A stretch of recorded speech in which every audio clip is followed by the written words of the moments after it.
A lo largo del territorio argentino, funcionaron durante la dictadura militar más de 500 centros clandestinos de detención, tortura y exterminio. Muchos se hallaban integrados en la trama urbana de las ciudades y daban lugar a una siniestra pero significativa coexistencia de normalidad y terror. Desde la presidencia de Néstor Kirchner, muchos de estos espacios se convirtieron en lugares destinados a la memoria y la promoción de los derechos humanos.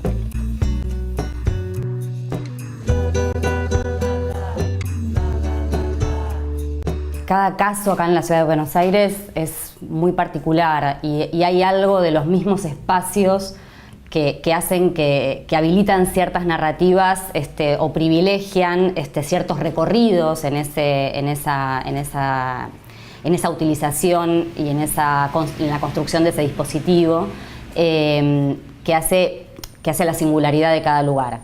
Igualmente hay algo compartido que tiene que ver con los procesos de recuperación de estos, o llamados procesos de recuperación de estos sitios, en donde el significante recuperación es interesante justamente para pensar por qué se ha convertido en el significante para nominar estos procesos de pasaje de un sitio que fue de tortura y de muerte, de exterminio, de desaparición, a un lugar de recordación, de defensa de los derechos humanos, de homenaje a las víctimas. Cuando nosotros iniciamos las excavaciones acá, que es resultado de todo un recorrido producto de la lucha del movimiento de derechos humanos, de la lucha de organizaciones barriales, de organismos de derechos humanos, de familiares de personas que estuvieron acá, de ex detenidos desaparecidos de este lugar, que hicimos todo un recorrido para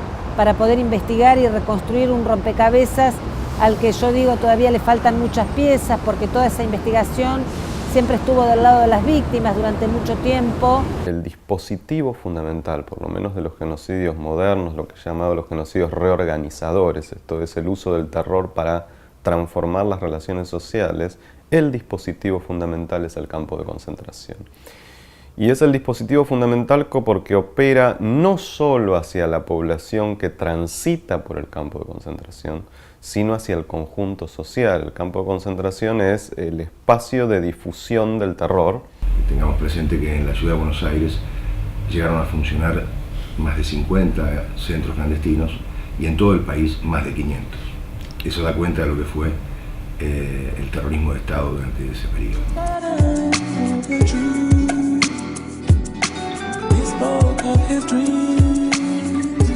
¿Qué es aquello que se recupera? Se recupera el lugar de lucha, se recupera ese lugar como lugar para la política, se recupera ese lugar para devolver la voz a los compañeros desaparecidos, se recupera se rescata ese lugar del olvido.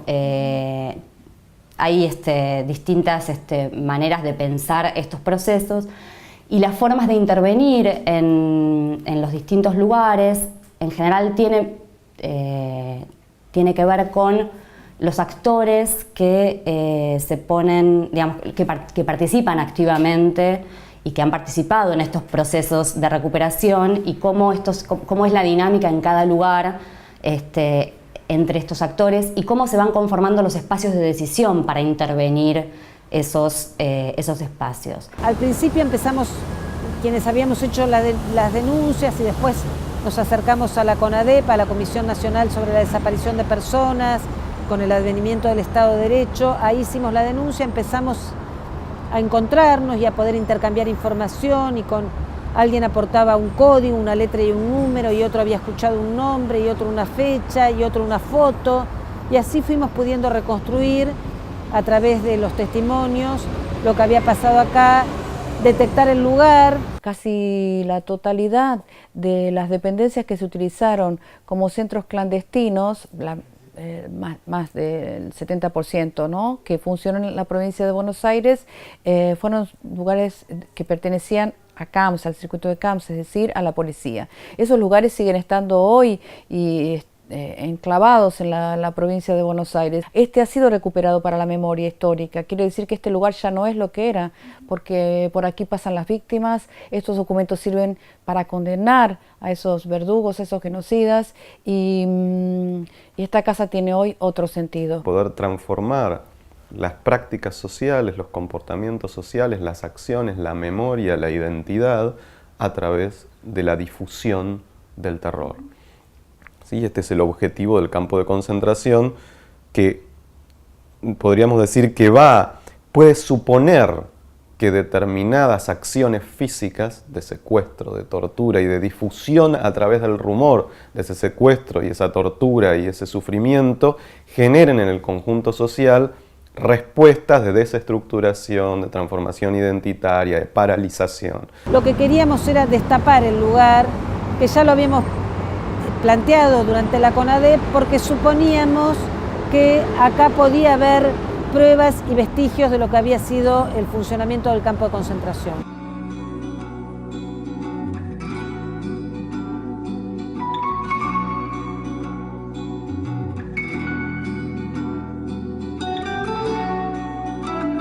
Uno puede pensar que estos sitios que han sido recuperados y que tienen una particularidad para mí importante, que los diferencia en cierto sentido de otros lugares que no han sido estrictamente sedes de represión, sino que han sido construidos adrede, que tiene que ver con esas huellas, con esas marcas, que es una de las cuestiones importantes que en general también se intenta resaltar en cada uno de estos lugares recuperados, mostrar estas marcas tal cual fueron dejadas, tal cual se encontró el edificio cuando se recuperó, digamos. También decimos que esos lugares, esos sitios, hablan, todavía en esos lugares encontramos huellas, marcas, señales de los compañeros y también de los represores. Supimos que a fines del 77, cuando sacan a un grupo de gente del lugar, la llevan provisoriamente al banco, mientras acondicionaban otro lugar que era el Olimpo. Por lo tanto, Atlético Banco Olimpo, fue un circuito represivo que funcionó como tal, dependiendo del primer cuerpo de ejército, con los mismos represores. Hubo detenidos desaparecidos que pasaron por los 3 lugares. En el caso de los sitios de memoria es más complejo aún, porque no es que cualquier cosa que uno haga con un sitio de memoria es directamente reparador, ¿sí? Uno con los sitios de memoria puede lograr cierto modo de reapropiación, de estructuración, de problematización que nos permita trabajar los efectos del terror, o puede convertir un sitio de memoria en un lugar que reafirma y continúa los efectos del terror.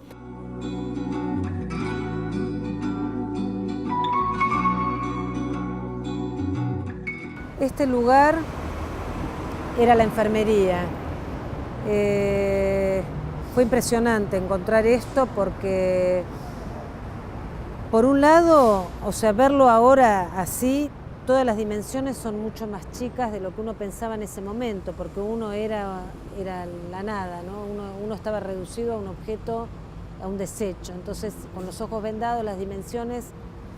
Y acá, esta parte era el ingreso al baño, o sea que para nosotros fue muy importante encontrar todo esto porque esta escalera era la escalera de acceso al lugar. Acá había un hall y acá era el ingreso al baño, o sea que prácticamente todas las personas que pasaron por el Club Atlético, todas pasaron por esa escalera. Para nosotros es muy importante que estos lugares sean conservados en términos puntuales, algunos que son emblemáticos, que fueron los lugares de concentración de compañeros y compañeras. Es muy importante que estos sitios cuenten esta historia, que estos sitios son sitios que no pertenecen al pasado, son sitios llenos de contenido, llenos de la historia que cuentan los detenidos desaparecidos, llenos de sus historias de vida, de su militancia,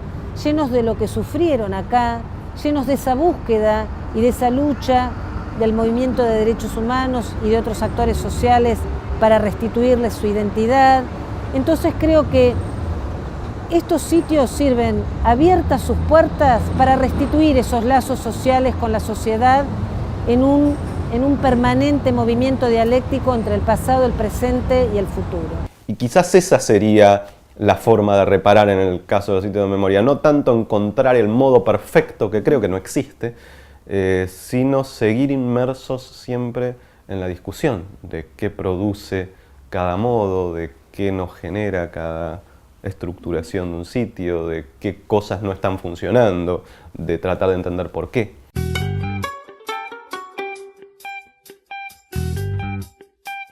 Los centros clandestinos de detención fueron utilizados para ejecutar el plan sistemático de represión clandestina, desaparición de personas y supresión de identidad, un genocidio político y social desarrollado para eliminar las corrientes ideológicas opuestas.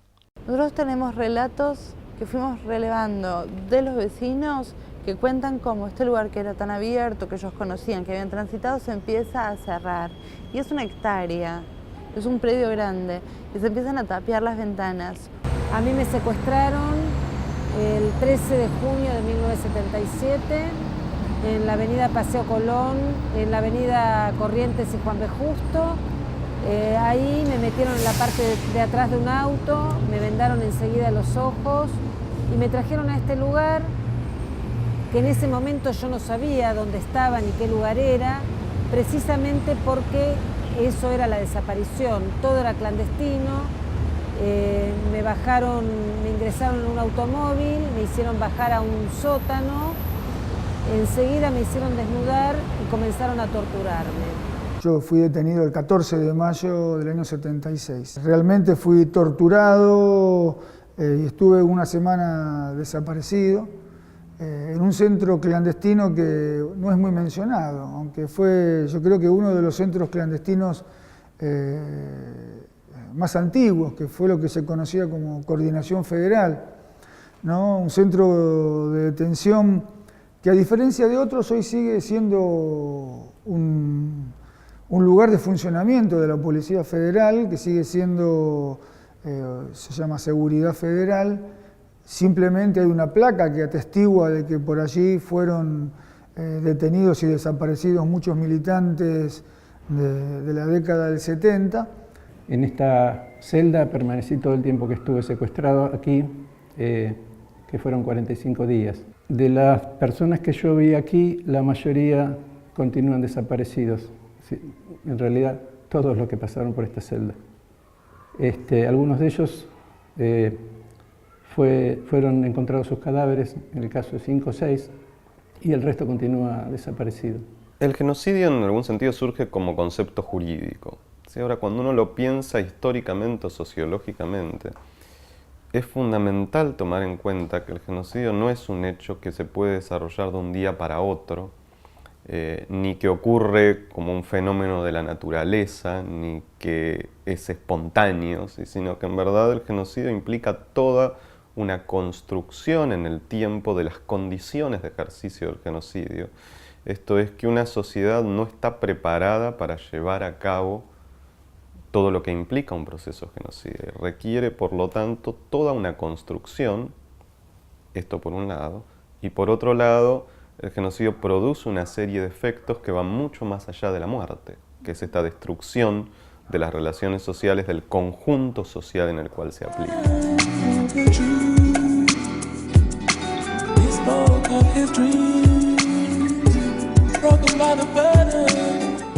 Hay gente que recuerda los ruidos que se escuchaban, la entrada y salida de camiones, gritos, tiros, olores fuertes.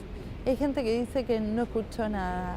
Una de las primeras cosas que hacían era sacarle a uno la identidad. Yo en ese momento dejé de llamarme Ana María Cariaga y pasé a tener un código, una letra y un número. En mi caso era K04. Y digo que era parte de la desaparición porque eso era la desaparición. Era como si a uno se lo hubiera tragado la tierra. Estábamos todos esposados y vendados, pero cuando no estaba la guardia, levantábamos las vendas con los dedos así y entonces podíamos verle la cara a los demás, a los compañeros que estaban con nosotros. Que la mayoría de los compañeros que estaban ahí detenidos terminaban siendo desaparecidos después del golpe de Estado, y eso concluye con una masacre. Nosotros conocemos la masacre de Margarita Belén en el Chaco, de Palomitas o otras masacres, pero ahí cuando hay una organización guerrillera, Montoneros, pone una bomba, se saca a todos los que estaban detenidos en el lugar y se los mata y se los dinamita en la localidad de Pilar, conocido como la masacre de Fátima. Utilizaban la picana eléctrica, utilizaban golpes, utilizaban lo que se llamaba el submarino seco y el submarino mojado, ahogándome con agua o con un plástico, me quemaban con cigarrillos, esto durante horas. Yo en ese momento tenía 16 años cuando me secuestraron y estaba embarazada de menos de 3 meses. Orletti es un campo clandestino de detención relativamente pequeño, pero tomó cierta notoriedad también por el tema de que se lo vincula como una base del Plan Cóndor. Efectivamente, yo vi pasar varios compañeros de otros países por este lugar.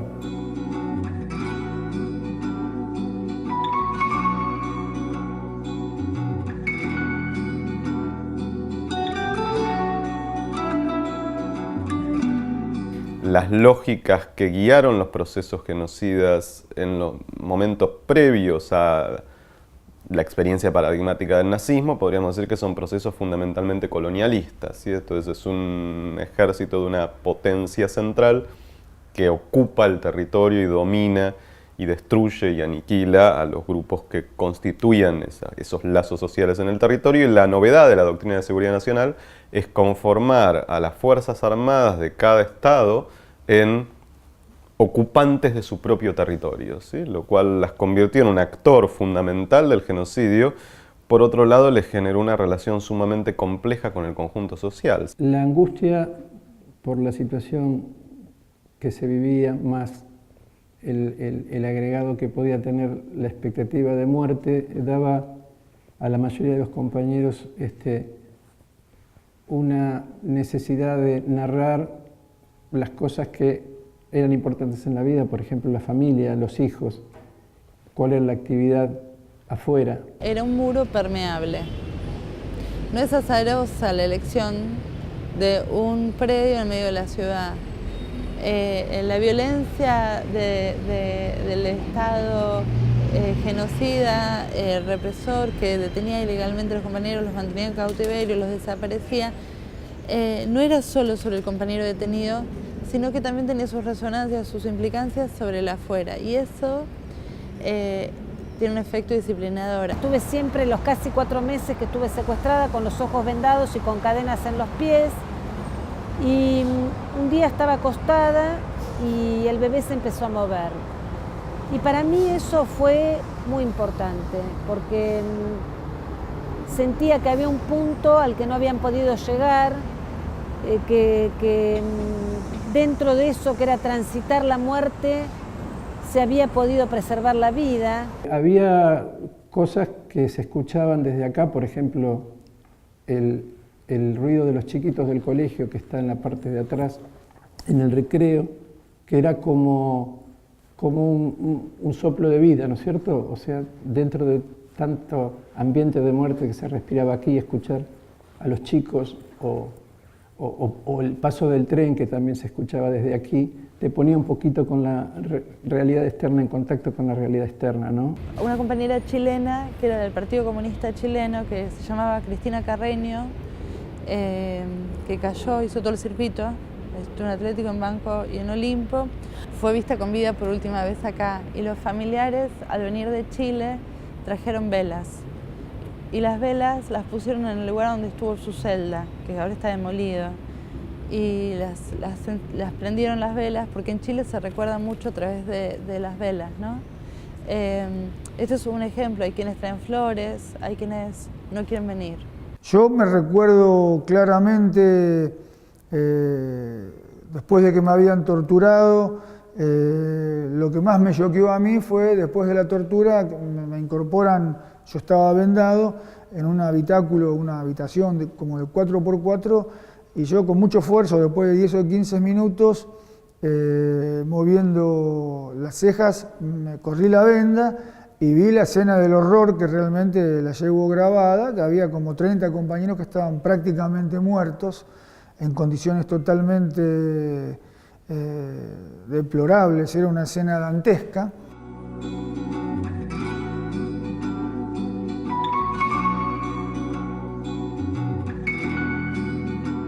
Este portón fue el portón por donde ingresaron los compañeros cuando fueron trasladados el 16 de agosto de 1978 desde el banco hasta acá. Fueron trasladados, en los testimonios cuentan que fueron trasladados y antes del traslado fueron obligados a juntar sus cosas, que eran quizás un colchón, una manta, alguna ropa, y después fueron engrillados y mantenidos de dos en dos. Y la palabra traslado, lo dicen ellos en el testimonio ya tan tempranamente, significa incertidumbre, no saber, podía significar la muerte. Yo no tenía idea de dónde estaba en absoluto, ¿no? Uno era transportado vendado en el piso del auto y se pierde cualquier referencia geográfica. La única noción que tenía es la distancia del recorrido del vehículo, pero podía ser el Gran Buenos Aires, podía ser la capital. Yo más bien tendía a pensar que podía ser el Gran Buenos Aires, porque de ninguna manera se me hubiera ocurrido un lugar como este, que es una zona de casas, es un barrio común de la ciudad de Buenos Aires. Entonces no entraba dentro de mis cálculos, ¿no? En este lugar, por ejemplo, a diferencia de la ESMA, eran los mismos detenidos los que cocinaban o limpiaban. En este lugar donde estamos nosotros estaba el lavadero y había compañeras que estaban con el tema de la ropa y también limpiando y planchando en este espacio. Los compañeros son obligados a ducharse, venían en fila india y allá atrás un caño agujereado que salía a donde se podían duchar los compañeros, ¿no? Las condiciones de alimentación eran similares a las de los otros centros clandestinos. Los compañeros pasaban hambre, eran alimentados muy mal, con harina de maíz, poca carne. Las chicas embarazadas no tenían un tratamiento especial. Ya cuando tenía la panza grande me volvieron a internar en enfermería y estaba ahí y escuchaba pasar los camiones con la hinchada de Boca. Después supimos que había habido un partido con un equipo internacional, un equipo alemán, y por acá pasaban la hinchada de Boca, y era el contraste de la vida afuera, de lo que pasaba afuera con los vehículos, con la hinchada, y adentro, en el campo de concentración, se escuchaban los gritos de los torturados, los policías jugando al truco, jugando al ping-pong, que era una de las cosas con las que se entretenían. Digamos, era ese contraste entre transitar la muerte y lo que era la vida afuera, sabiendo la desesperación que seguramente tenían nuestros familiares buscándonos. Días y días de harina de maíz hervida y nada más. El pan es el gran ausente y una provocación. O no hay o no alcanza para todos. Los guardias vienen a regodearse a la hora del reparto. Saben que nuestra ansiedad a veces provoca disputas. Es un desafío y lo aceptamos. Hay 8 pancitos y somos 14. Comeremos la mitad. y la otra para cuando el hambre retuerza las tripas. ¿Cómo guardarlos? ¿En quién confiar? Por unanimidad, casi un reflejo instintivo, Elías y Horacio serán los custodios. Es la hora acordada. El pan se reparte, sin una migaja de menos. Imagino en los ojos de todos un destello de triunfo.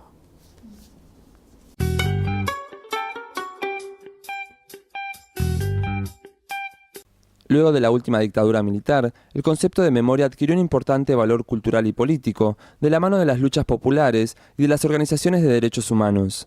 En la reconstrucción de la memoria histórica, desempeñó un importante papel la iniciativa de las Madres y Abuelas de Plaza de Mayo de organizar el equipo argentino de antropología forense, que desarrolló nuevas técnicas de exhumación de tumbas colectivas, reconocimiento de cadáveres y estudios de ADN. Hay distintas maneras en las que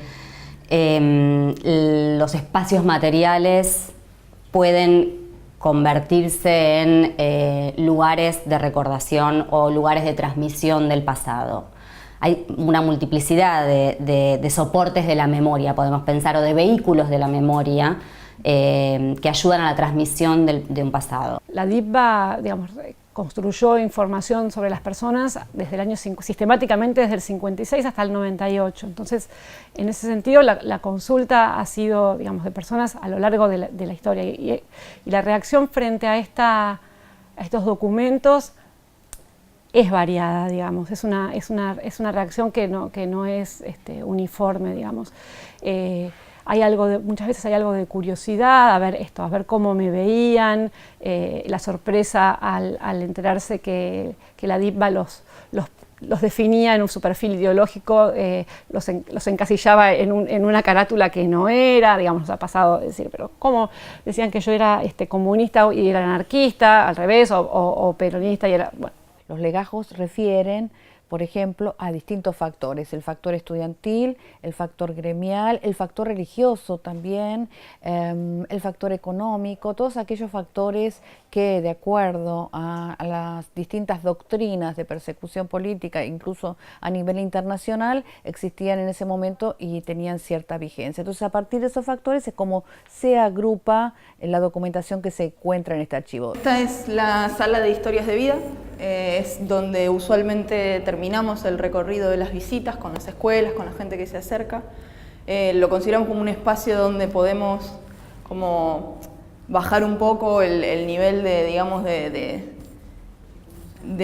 emoción, de cosas que van surgiendo cuando se hace el recorrido en lo que es el sector del centro clandestino, y acá es como que la gente puede sentarse un rato y puede tomar las carpetas y los álbumes que tenemos como para conectarse un poco más con aquellas personas que fuimos nombrando durante el recorrido, pero que simplemente son nombres o apodos o fotos, y en este lugar lo que se repone un poco es las vidas de los compañeros y de las compañeras que estuvieron en Olimpo a través, digamos, de estos materiales, ¿no?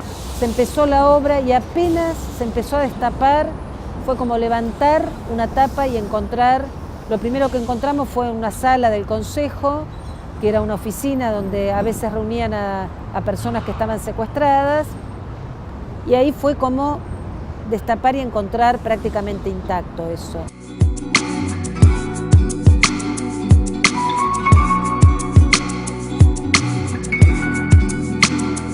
En general, acá hubo mucha resistencia a la idea de museo, porque la idea de museo se asocia con una forma de exhibir objetos muertos, una forma de narrar el pasado como muerto, como ajeno, como distante.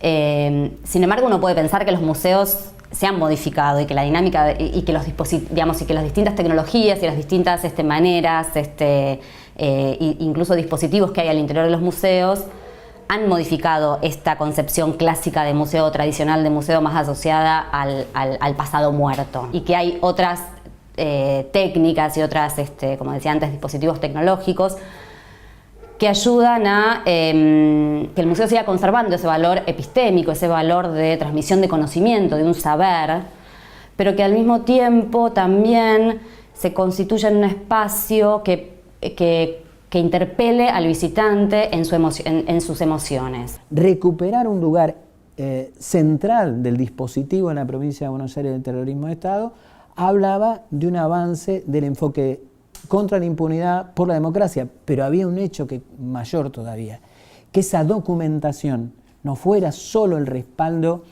para el hecho histórico de conocer la historia, sino que ayudara a constituir justicia. Una de las cosas quizás más interesantes, en principio puede parecer contradictorio o paradójico, y lo hace más interesante este fondo documental, es que la DIPBA, al mismo tiempo que construía información sobre estos otros a los que vigilaba, informes de inteligencia, memorándums, órdenes de captura, etcétera, informes de antecedentes, también recogía parte de la documentación que los sujetos a los que vigilaba producían. Digo, en instancias de allanamiento, de detenciones o de tareas de infiltración en asambleas, la DIPBA se quedaba con volantes, carteles, documentación política de las organizaciones políticas, sindicales, armadas, estudiantiles, folletos, fotos, documentación privada, cartas. Hay paneles, hay fotos en las paredes donde en cada panel se puede ver un poco lo que son fragmentos de entrevistas o fragmentos de poemas o de cartas que escribieron familiares, amigos o compañeros de militancia, gente que conoció en vida a estas personas. Y también están estas carpetas que tienen estos formatos de álbum donde en cada una se junta un poco información, se juntan fotos, se recopilan distintas anécdotas, distintas cosas de cada compañero. Nosotros, a partir del ingreso, que fue en el 2000, como les contaba, conservamos esa manera de estructurar la información. La conservamos porque lo que creemos es que a partir de allí podemos interpretar lo que la Dirección de Inteligencia hizo respecto de las víctimas. Es un archivo que es único, digamos, en el país, porque se ha encontrado de esta manera, organizado desde la perspectiva del perpetrador y de la persecución. Entonces es muy interesante poder observarlo también desde ahí.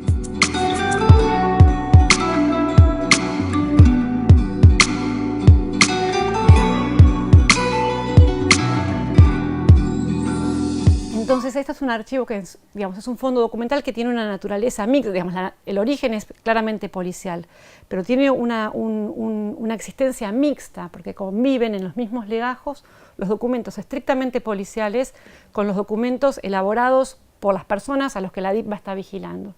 Y eso sí es quizás lo más fuerte. Encontramos de todo, encontramos restos de objetos, encontramos restos de uniformes de la Policía Federal, y entre esos uniformes, en las gorras, había inscripciones también reivindicando la ideología nazi. Tanto como cuando uno va a la ESMA o cuando uno va a hacer la visita en el Olimpo, estas marcas que combinan la existencia efectiva del centro clandestino, la marca de la letrina, la marca de donde se puso donde se construyó la pared, digamos, esas marcas que permiten reconstruir a partir del testimonio de los sobrevivientes, como decía antes, la existencia de este centro, también se combinan con las huellas de los intentos de borramiento de este centro. Pensemos que estos centros fueron recuperados más de 20 años después de que dejaron de funcionar como centros clandestinos de detención. Si bien cada carpeta a veces es individual o de una pareja, también tienen mucho de colectivo cada carpeta. Habla muchísimo de los grupos a los que pertenecían, en los cuales participaban activamente, tratando de recuperar el componente colectivo que tenía la militancia. El entramado entonces que nosotros fuimos trabajando para presentar las pruebas que sirvan para quebrar la impunidad y abrir justicia, era un derecho colectivo del pueblo argentino. Nosotros somos depositarios de un archivo, solo administradores.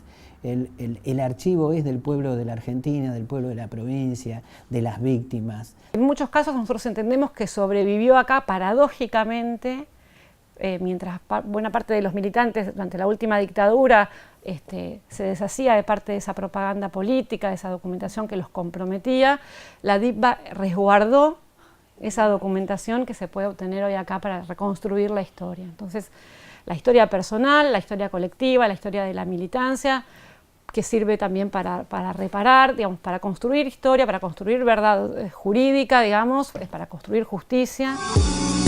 Sweet lies, sweet love. Y estas carpetas generalmente nunca son definitivas.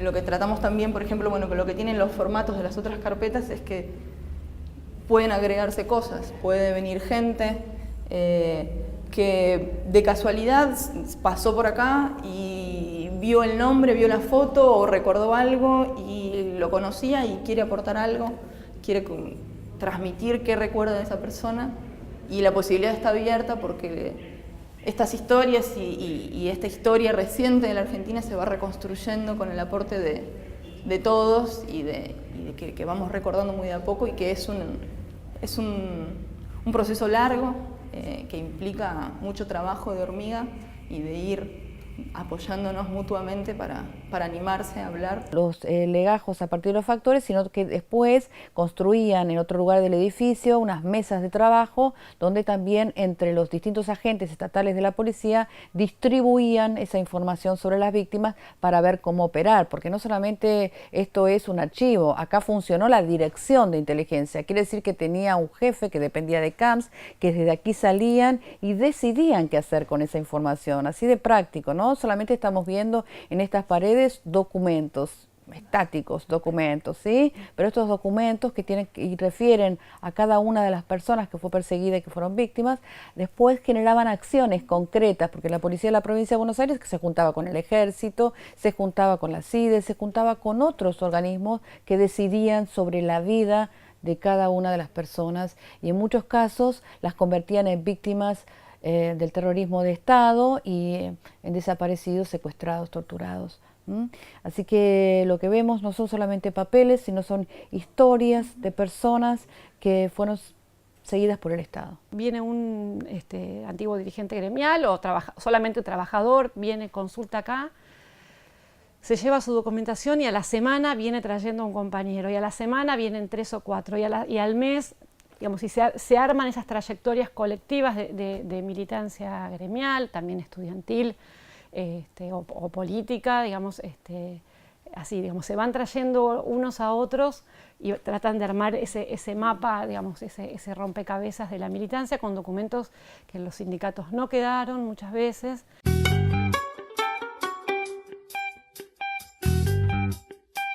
Las políticas de la memoria, verdad y justicia constituyen una forma concreta de acción, un instrumento aplicado en función de recuperar continua y críticamente este pasado reciente, del que aún quedan asuntos pendientes en términos jurídicos, pero fundamentalmente sociales.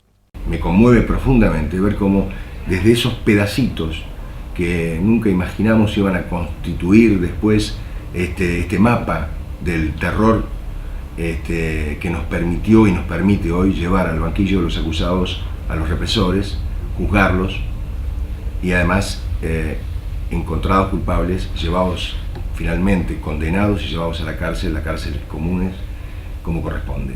La función de estos lugares en términos pedagógicos es conflictiva, porque es una historia de conflictos, es una historia de contradicciones la que venimos a narrar, la que estos lugares narran. Nuestra coordinadora Isabel siempre dice que las paredes no hablan. Nosotros, digamos, usamos esa frase para decir que nosotros tenemos fe en las personas, apostamos a los humanos y sabemos que son los humanos, somos nosotros quienes tenemos las posibilidades de interpelar a las paredes y al pasado y a nosotros mismos para construir algo diferente, desde este lugar y desde cualquier otro. Cuando logramos o aportamos, la lucha de nuestro pueblo logra que haya sentencias justas en procesos donde se respetan todas las garantías y se sentencia a los genocidas, a los torturadores, ¿qué estamos construyendo? Estamos no dando cuenta del pasado, estamos dando cuenta del presente. O sea, ¿qué tipo de presente nosotros estamos construyendo? Uno podría decir, ¿qué tipo de país estamos construyendo? Los juicios de lesa humanidad es una forma de construir el presente. Quizás el gran desafío para cualquier sociedad después de haber vivido un genocidio es cómo tratar de elaborar ese dolor, ese sufrimiento, ese terror, para que no derive en la transformación identitaria en la que lógicamente derivaría si no hacemos nada.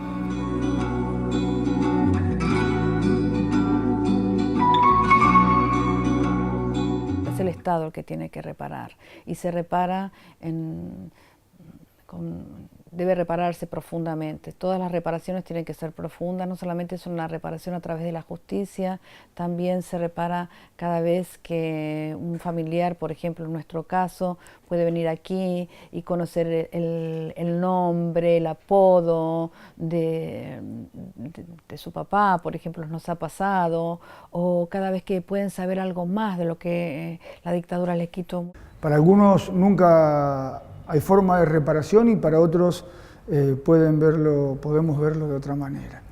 Si nosotros tomamos la historia de nuestra patria, o sea, tenemos una historia quizás para abarcar desde la Revolución de Mayo, no quiere decir que antes no ha habido historia, ¿no? O sea, que quede claro esto.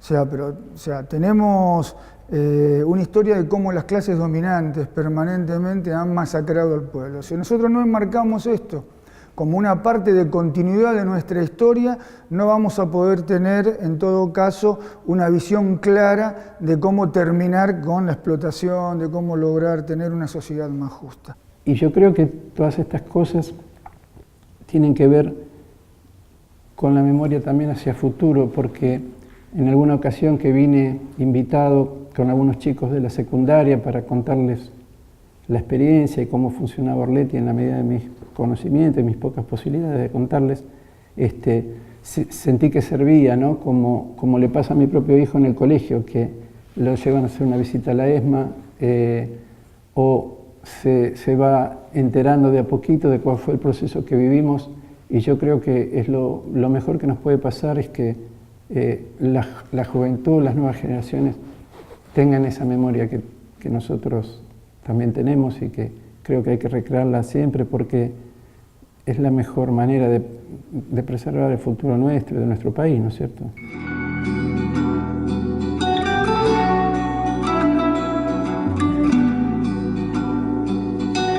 Nosotros estamos en una tarea, por ejemplo, por estos días, en línea con esto que digo, de abrir estos lugares y acercar a las escuelas, a los estudiantes, a los docentes de las escuelas, a todos los estudiantes y docentes de las escuelas de la Ciudad de Buenos Aires, a través de un convenio que celebramos con la Unión de Trabajadores de la Educación. Y la verdad que creo que eso está en línea con lo que nos corresponde, lo que tenemos que hacer, lo que vale la pena, porque nosotros creemos que la memoria es, además de vocación, es también una acción pedagógica, me gusta decir, una acción pedagógica desde nosotros, y también desde los propios convocados. Lo que sabemos sobre este centro clandestino también viene de la mano de los sobrevivientes. Ellos nos dicen, a nosotros como equipo de trabajo, que muy tempranamente llegaron a la conclusión de que fueron liberados para seguir generando terror y parálisis. Y que lo que hay que trabajar desde este lugar justamente es lo contrario, la resistencia y la solidaridad. Si construimos presente con los juicios, con la memoria colectiva, también que tenemos que estar atentos, ¿no es cierto?, a lo que es construcción de los derechos humanos hoy. Para nosotros no hay una lucha pasado y presente, es una lucha del presente por la justicia, por los derechos humanos. Entonces, cuando nosotros damos cuenta en una cárcel de la tortura que hay y nuestros equipos monitorean las comisarías o la violencia institucional o se mata a golpes a un pibe al lado de un patrullero cuando está saliendo de una bailante, de un baile, lo que nosotros estamos mirando ahí cómo la democracia tiene deudas y cómo el otro elemento hay rupturas con la dictadura, pero también hay continuidades. Y en esas continuidades te dan cuenta de lo que todavía falta. O sea, a 30 años, ¿cuáles son los desafíos de los derechos humanos en términos democráticos? Una acción pedagógica, me gusta decir, una acción pedagógica desde nosotros, y también desde los propios convocados, ¿no?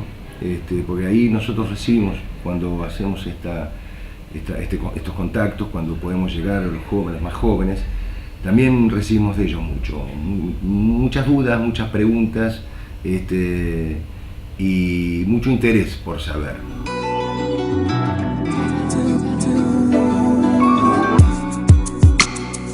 Creo que fue una generación muy valiosa, muy comprometida con la solidaridad, con el que menos tiene, con el más necesitado, y creo que A eso apuntó la dictadura y el proceso de reorganización nacional cuando se instaló. No apuntaba solamente a destruir a las organizaciones revolucionarias o a las organizaciones que luchaban, sino que apuntaba a generar las condiciones en el conjunto de la sociedad de ruptura de esos lazos sociales solidarios. Cuando decimos la necesidad de recordar, tiene que ver con el hecho de no repetirnos en ese horror.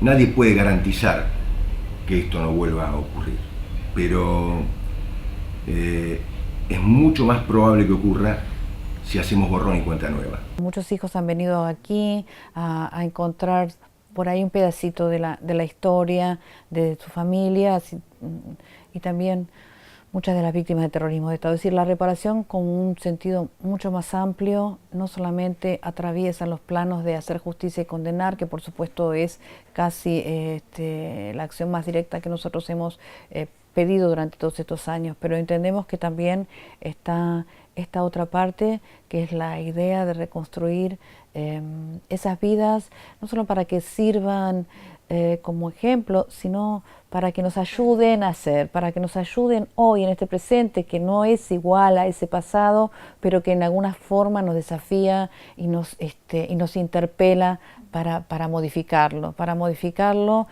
pensando, ¿no?, en algún sentido en todos ellos que también son parte de ese río modificador, ese río revolucionario, si se quiere, si se me permite el término, ¿no?, de la acción. Entonces, en ese sentido, me parece que para eso estamos acá.